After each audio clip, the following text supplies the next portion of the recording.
an exciting bunch of films, huh? Yeah! Well, up next, folks, we've got a quick Q&A with the director of The Small Assassin. And after that, we'll be having an Oreo eating contest. So stick around if you want to chow some Oreos. Basement boy, what's that on your chest? It looks like you've got some kind of new growth. Shut up. I gotta say, I'm enjoying that quite a bit. Oh. Don't be too dejected. Looks like there's some real goodies in there. I got some, Oh. Do it with less fervor, if you could, please. Show enthusiasm. I thought these would give me more enthusiasm, but really I'm just embarrassed. They're giving me more enthusiasm. It's true. All right, well, we can go ahead and get the Q&A session underway. Stick around for that. And right as soon as that's done, we'll be having the Oreo eating contest. So if that's something that you want to participate in, just go ahead, come down here, let us know. We'll wrangle a few of you up and see how bad you really are. I don't know how people do this. These are so inconvenient. Yeah, they are, but I keep getting too long in.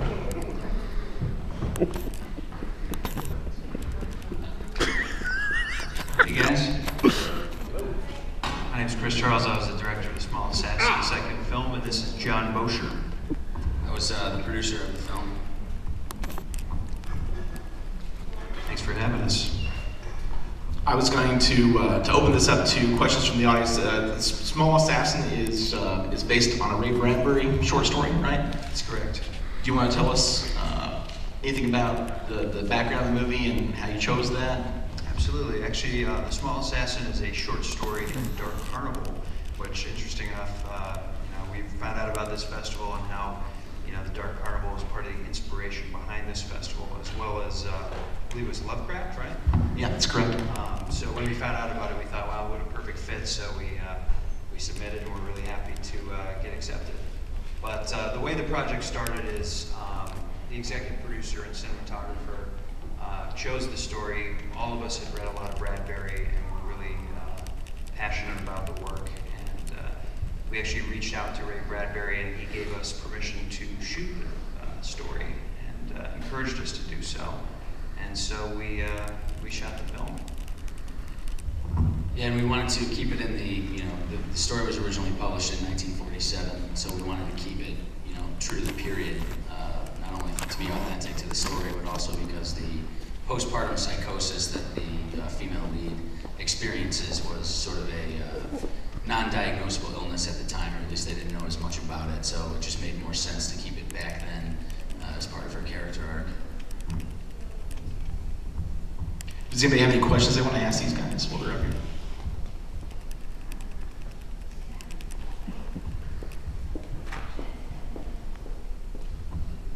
What was the most difficult part of that shooting that movie? Like, what caused you the most problems? Or you found the most challenging? For me, and I'm sure you may have a different answer to this question, but when we shot this, we were all in our mid-20s, early 20s, and to try to handle a topic matter like this, tackling postpartum psychosis in 1947, it was very challenging. When you're dealing with movies where you may or may not have a killer baby, you're walking a fine line with comedy.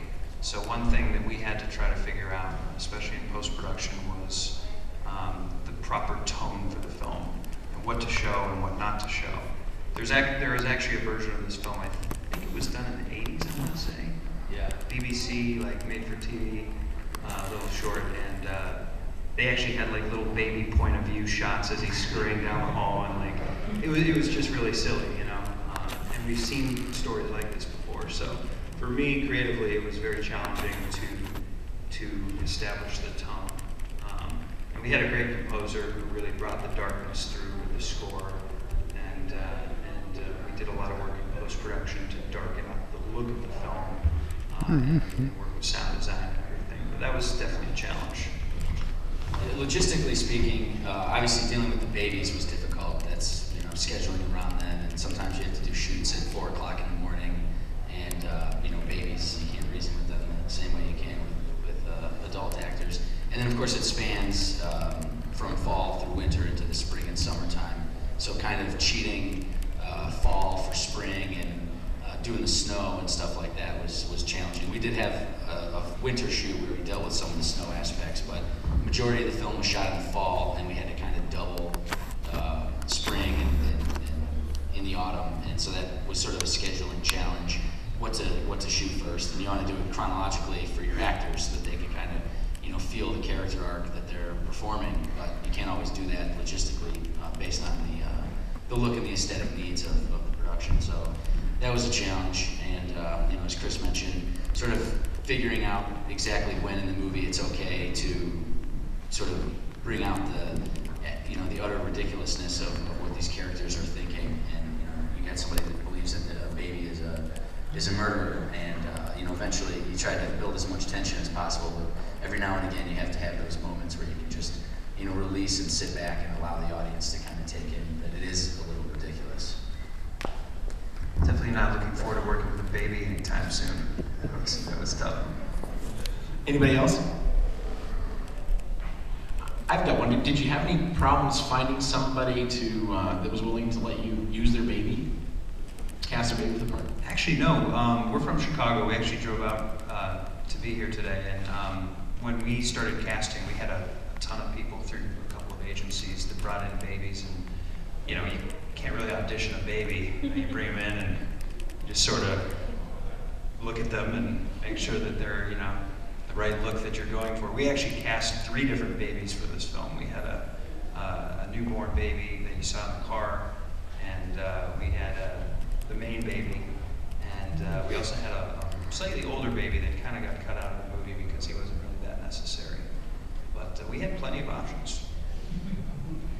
Actually, the newborn baby, we shot the scene where they're driving in the car and coming back from the hospital, and we had done that, and then a week or so later, while we were shooting the rest of the movie outside of the house where the characters live, we needed to get an insert shot of the newborn baby.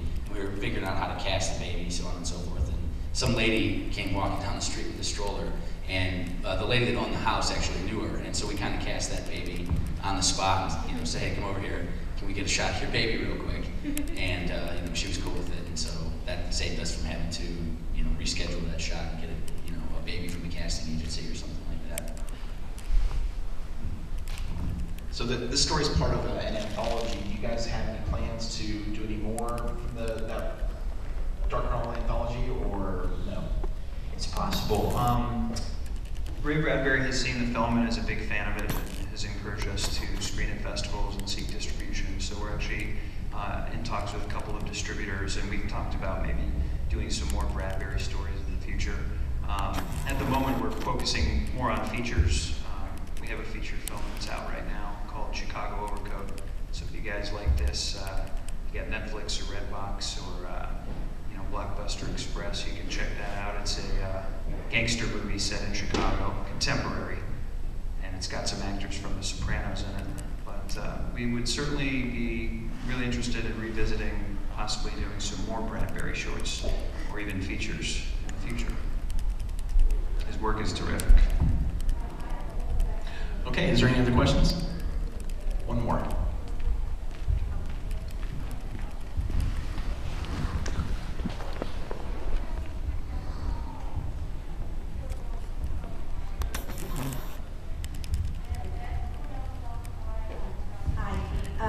I wanted to say, first of all, I'm a huge Bradbury fan, and actually Small Assassins is one of my favorite Bradbury stories. I think you guys did a really terrific job with it. I also love period films in general. I'm really glad that you decided to keep this period. I don't know a lot about filmmaking, and I was wondering, all of this looked really authentic. I didn't see any kind of, glitches, asynchronicity or whatever. How do you go about in a film like this acquiring? There's a lot of stuff to have to make it all authentic period. How do you do that? Well, we went about it a lot of different ways. The period cars is one thing that stands out as being authentic, and we went through an agency that does movie cars, and they do a lot of wedding stuff. People want themed weddings, and so they have a database of different classic car owners, and they come out, and drive around for you, and they just love having their collectibles in the movies. Some of the medical supplies we got from a medical museum that let us use some stuff. The main thing was the house that they live in, and that was the sister of the executive producer had just bought that house and was about to rehab the entire interior. So before they did that, we got them to delay it maybe about 4 weeks, and we were able to go in there and paint walls and lay down fake linoleum flooring and stuff like that to make it authentic. The wardrobe stuff, just clever wardrobe designers going to thrift stores and doing their proper research. I'm trying to think the hotel was the Palmer House Hilton in downtown Chicago, which we shot before they remodeled it recently. Now it looks a lot more modern than it did, and we can only look a certain direction because if you turn around, there's a bunch of modern jewelry cases and some stuff like some bars and other hotel amenities. The train scene was shot on the Zephyr train at the Museum of Science and Industry. We did some green screen, and then we composited in some plate shots that we shot in Steamboat Springs, Colorado. Just kind of strapped a camera to the top of a Yukon and drove through and got some plate shots. And the one challenge in the house, we weren't able to get rid of all the dimmers, the light switch dimmers, which are more modern than the period was. So we actually had to remove those digitally on the computer and just either have like a blank light switch looking thing or try to completely remove the entire framework of it. So that was the only thing we had to cheat. But the production designers and costume people did a fantastic job. They did a lot of research and pulled it together for practically no money. So we were very pleased. I think you covered it. Yeah. All right, well, I want to thank you guys for coming out today. We really appreciate it, and we really enjoyed Small Assassin. And I'm going to go ahead now and turn it back over to our hosts so they can do the Oreo contest that's sponsored by Kraft Foods, which is one of our sponsors this year. So I'm going to turn the mics over to the Baron. Thanks, Dave. All right, let's hear it for folks. Thank you. All right, now who's ready for some Oreos? Who wants to chow Oreos? Anyone? Do I have any volunteers? Somebody wants to eat way too many Oreos. All right, we've got a good sport here and here. Didn't you two meet in a bar recently? Yeah. Oh, yeah. All right, come on up here. We'll go ahead. I gotta loosen my belt. Basement boy, go ahead and bring me out 2 plates, if you would, please. Have my hands going right at you. Just a moment, while he's getting the proper amount of Oreos. Yeah, boy. They're going down. How do you feel? Do you feel pumped? Oh, yes. Think you can out Oreo this person? Probably. Probably. That's what I like to hear, confidence. What do you think? I think I got this. Yeah? You gonna take him out like the trash? C4 comes in smaller packages than dynamite. Yeah! All right. You can go ahead and sit on the floor if you like, if that'd be easier for you. We can also grab you a chair if you wait a sec too. Can you feel the tension in the room, folks? Is one of these people gonna go into diabetic shock? Well, diabetic shock is when your sugar goes low. Okay, is one of these people going to go into the thing that happens when you have too much sugar? Diabetic coma. All right, that would be a little more dramatic even. She might be taking a nap on the stage for a while. It's all right. We'll just cover her in some blood and she'll be a nice set piece over here. All right, there you go. There you go. You have an empty. All right. Basin boy's got milk from the teat. Oh, yeah. Yeah, it's doing something over here. Oh yeah, come on, get it, get it, get it, get it, get it. I'm empty. Oh, that looks delicious. St. Pauli boy. I always like to see the women wine. Yeah, what is that about? My mom wants to see her. Whoa, careful Basin boy, you're dribbling.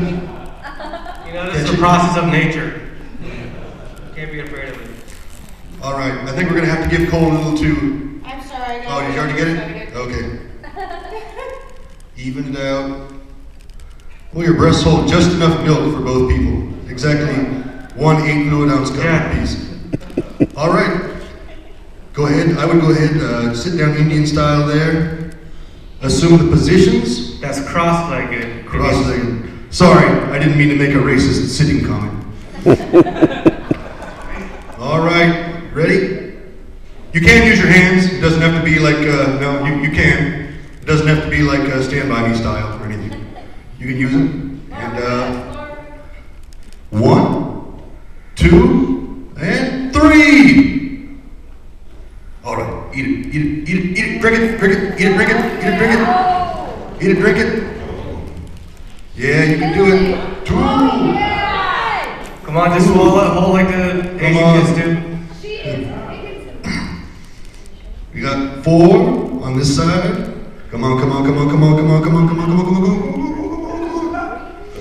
5.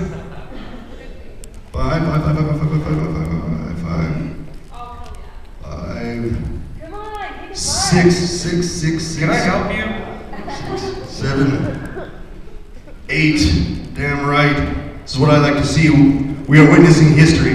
These are true champions. Oh, sorry, I didn't mean to make you laugh.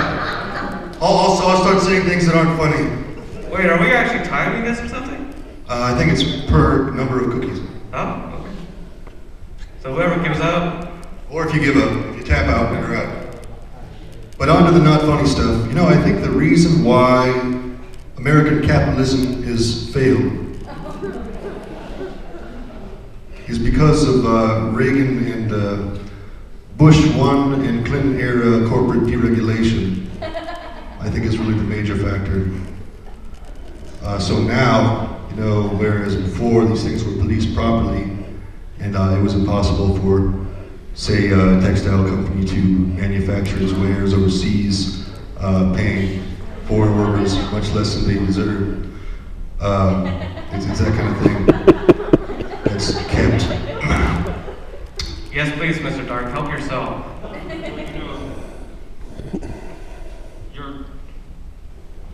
You're empty. Oh, he's empty? I didn't even get to hit that shit. I'm empty in many ways. I really wanted to. You're barren. No, I'm barren. You're barren. I'm embarrassed.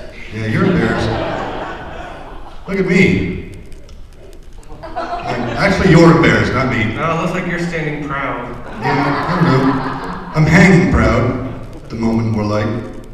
Yeah, you know what? You're hanging there and we're underneath. And he's standing. Yeah, I know. You know, we didn't tell you what the prize was. Wait for that. All right, look at this. This is what I like to see. We're getting some, oh, see? Sportsmanship, exactly. Even though they're enemies, they can still conduct themselves with honor. All right. All right, basement boy. What you got for us? I don't know what I got for you. Oh, I thought you were going to do something booby-like. There we go. Trickle, trickle, trickle. Is anyone counting? Yeah! We have a true champion here. He has the best of an honest man. Chug it, eat it, chug it, eat it, chug it. Yes, ma'am. Eat it. Oh, yeah. I think the milk's gone bad. The milk's going bad. Oh no, the milk's fine. I've gone bad. Basement boy's gone bad. I think that's all you're gonna get. Just like a true mother who keeps on giving and providing, Oh yeah. Well, even when he thinks he can't go anymore. Damn, you guys are great. truth Look at be him told, challenging. these breastises were built to dispense beer, and I think they were made to use the carbonation of the beer to propel the fluid out of the apertures. You telling us that the Dark Lord actually made your breast to dispense beer? Yes, Really? That's why he gave them to you 10 minutes ago. it's called evolution. Wow. Talk about natural selection. You're my natural selection, buddy. All right. The sweatshirts come off. She's serious about this. Yeah! Show them who's best. Yeah! How about that, folks? You're doing great. Wow. There's no reason to do that, according to the rules, but go ahead. Style points. Uh-oh. Basement boy's tapped. You're gonna have to go dry. No, you're fine. He wants some more of that sweet, sweet titty.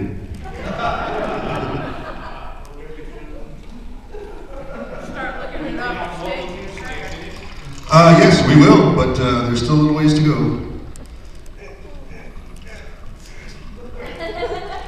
Come on, squeeze it, tweak it. I'm tweaking as hard as I can. Shh. Don't, no, you'll make me nervous. I'll clench up. He's lactation, child, you can't do that. Yeah, that's it. Can we play distraction? Oh, yes. I'm just looking at these faces and seeing people that don't enjoy Oreos anymore. No, I'm good. It's like someone's just kind of taken their fervor for Oreos and smashed 2 enormous chocolate wafers against it, crushing it completely forever. It's a lot like that. Damn, still going. Look at these champions. Champions. Dear God. This guy's gonna upstage Muscles glasses. Dude, Muscles glasses got nothing on this dude.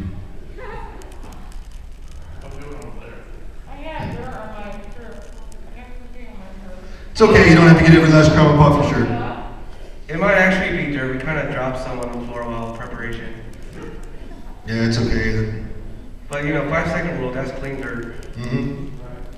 God made I'm a dirt. little happy over here when you're really not all, I'm sorry. Oh, that's okay.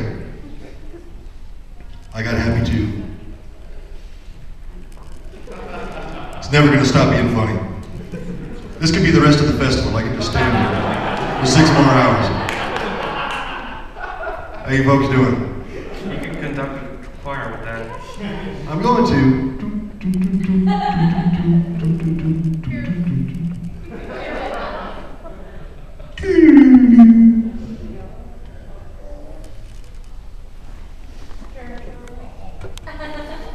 Yeah, you guys are running out, aren't you? I bet you'd like to know that the first prize is a cup of milk. If you want it, keep going. If you want a cup of milk. Second place gets a glass of water. Half empty.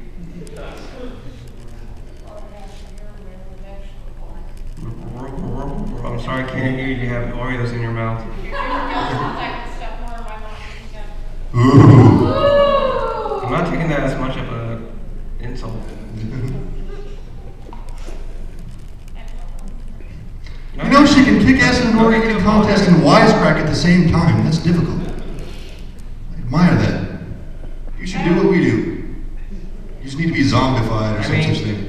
I think we should explain to people that this is not really a sprint, it's more of a cross-country Oreo. Yeah, that's true. It's true, but it's an endurance thing. It's well, yeah, you gotta start out strong and then you gotta find your pace. You can't expend yourself all the way through. I mean, I'm sure in a minute we're just gonna like take these people's plates, put them out in the back, and they'll continue on with the Oreo eating competition. Are you guys tapping out? 17? Oh, you won. All right, well, you want a glass of milk? Let's hear it for him. Well, being a smart ass the whole time. I'll get your prize. The milk, and I've got one additional prize for you. Hold on. You're not going to believe this shit. You get Oreos! They're going to my mom. My mom's not diabetic, I am. Uh-oh. She's diabetic and she won both. Come on. One case of Oreo cookies. Yeah. Thank you for the sponsorship. All right, hug, kiss. Does anyone want to come finish this off? Anybody in the mood for 17 Oreos? You sure? All right. Wasn't that exciting? Heart-pumping excitement. That was really, really fun. What? Was it as good for you as it was for me? It was as good for him as it Yeah, was that's for pretty me. evenly stacked. We got some milk and tea. You did. Beautiful. Well, folks, we're going to meet back here at 6 o'clock for a fire show, burlesque, entertainment extravaganza. So be right back, and we'll see you then. Thanks.